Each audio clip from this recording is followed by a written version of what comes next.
Second question చూడండి అమ్మా. ఎయిత్లో సెకండ్ క్వశ్చన్.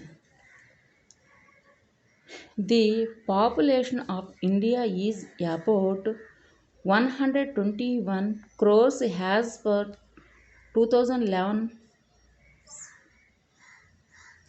సెన్సస్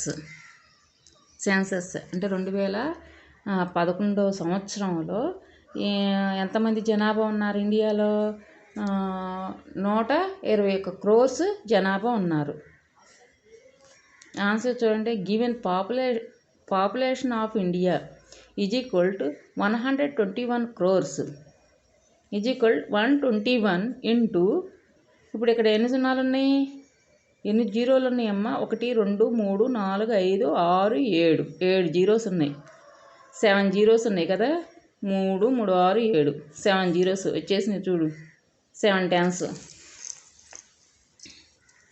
అవునా? 7 టెన్స్ వచ్చేసినాయి. ఇప్పుడు ఈజ్ ఈక్వల్ టు దీన్ని ఎలా మల్టిప్లికేషన్ చేయాలి?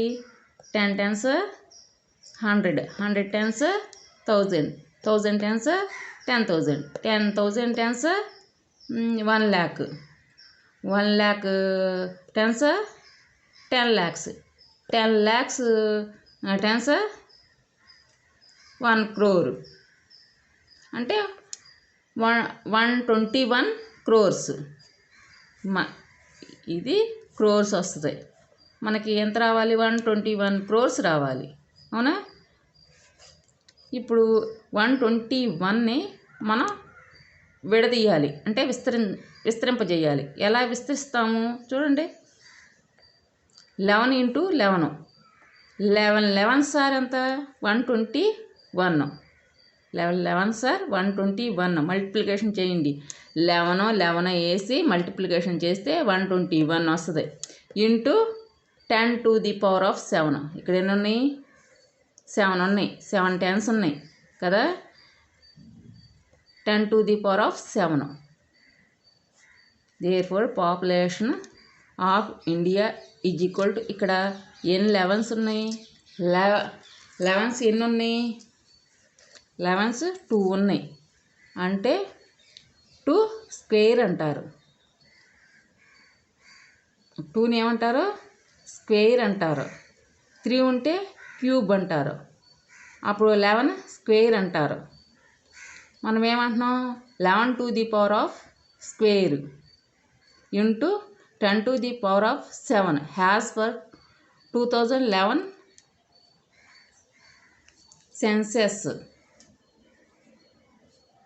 అర్థమైందమ్మా? 2011 సంవత్సరంలో ఎంతమంది జనాభా ఉన్నారో? 121 కోట్ల మంది జనాభా ఉన్నారంట.